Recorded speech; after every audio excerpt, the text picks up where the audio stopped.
ഇവിടെ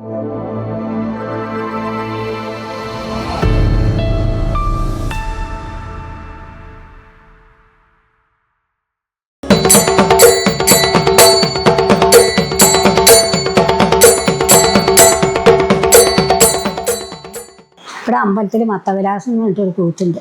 മത്തവിലാസം കൂത്ത് പറയും. ആ മത്തവിലാസം എന്ന് പറഞ്ഞാൽ മക്കളില്ലാതെ ഇരിക്കണവർക്കും ഈ കൂടിയാട്ടം ഇത് കഴിച്ചാൽ മക്കളുണ്ടാവും എന്നാണ് ഒരു ഐതിഹ്യം.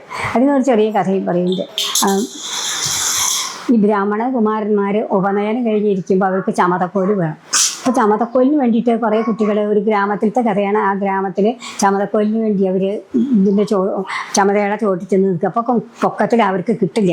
അപ്പോൾ അതെങ്ങനെ ഒരു പണിക്കാരൻ വരുന്നുണ്ട്. ചെറുമൻ എന്നാണ് ഈ ഇതിൽ പറയുന്നത്. ചെറുമൻ എന്ന് പറയാൻ അറിയാലോ. അത് അങ്ങനെയുള്ള ആൾക്കാർ, പണിക്കാർ വരുന്നത്. അപ്പോൾ വരുമ്പോൾ ഈ കുട്ടികളെല്ലാം കൂടി ഇങ്ങനെ നിൽക്കണുണ്ടപ്പോൾ അയാൾ എന്ത് ചെയ്തു, ഞാൻ നിങ്ങൾക്ക് പുറത്ത് തരാമെന്ന് പറഞ്ഞിട്ട് അയാൾ മടാളുന്നുണ്ട്. അതിൻ്റെ മുകളിലേക്ക് കയറി ആ കൊമ്പൊക്കെ ഇടിഞ്ഞ് ഓരോന്ന് ഇട്ട് കൊടുത്താൽ അപ്പോൾ ഇവർ ഓരോരുത്തരും വീട്ടിൽ ഒട്ടിക്കുന്നത് എനിക്ക് പറഞ്ഞ് കൈ കാട്ടിയിട്ട് ഇങ്ങനെ നിന്നിട്ട് അങ്ങനെ ഒരിക്കൽ വന്നപ്പോൾ ഈ മടാൾ താഴത്ത് കഴുത്തിൽ കൊണ്ടുപോയി കുട്ടികൾ കുത്തി വെച്ചു. അപ്പോൾ ബ്രഹ്മഹത്യാ പാപമായി. അപ്പോൾ ബ്രഹ്മഹത്യാ പാപം മാറാൻ എന്താ ചെയ്യേണ്ടതെന്ന് വെച്ചപ്പോൾ ശിവനെ തപസ് ചെയ്യാൻ പറഞ്ഞു. അങ്ങനെ ശിവനെ തപസ് ചെയ്തു. ശിവൻ പ്രത്യക്ഷമായിട്ട് ആ സമയത്ത് ശിവൻ കാപാലികനായിട്ട് നടക്കുന്ന സമയം. അതായത് ശിവന് ഭിക്ഷാടനത്തിന് യോഗമുണ്ട് എന്ന് പറഞ്ഞിട്ട് അങ്ങനെ കപാലെന്ന് തലയോടൊക്കെ പിടിച്ചിട്ട് അങ്ങനെ വികൃത വേഷത്തിൽ, നമ്മുടെ സാധാ വേഷത്തിലൊക്കെ ശിവൻ നടക്കുന്ന കാലത്താണ്. അപ്പോൾ ശിവൻ്റെ അങ്ങനെയാണ് പ്രത്യക്ഷമായത്. അപ്പോൾ ഇയാൾക്ക് ശിവൻ്റെ സാരൂപ്യം കൊടുത്തു. അതായത് നീ ഈ വേഷം കെട്ടിയിട്ട് നീ ഭൂമിയിൽ പോയിട്ട് ഇങ്ങനെ നൃത്തം വെച്ച് ഇങ്ങനെ നടന്നോളൂ.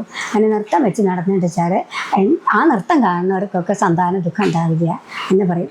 അങ്ങനെയാണ് കൂത്ത്. അതിൽ ഒരു ശ്ലോകം നെഞ്ഞാർമ ചെല്ലുമ്പോൾ, അരങ്ങത്തിരുത്തി ചെല്ലുമ്പോൾ അതിൻ്റെ തൊട്ടൊരു ശ്ലോകം ചാക്യാർ ചെല്ലും.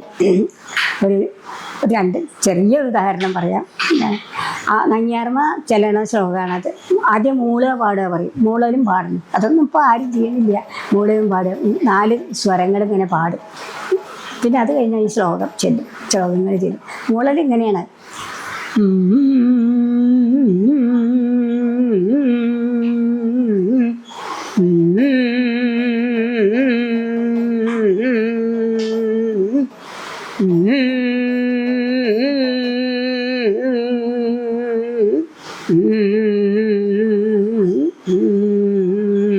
ഇങ്ങനെ 2 പ്രാവശ്യം ചെല്ലും. പിന്നെ 7 ചെല്ലും. അത് കഴിഞ്ഞാൽ ശ്ലോകം ചെല്ലും. പുരിയം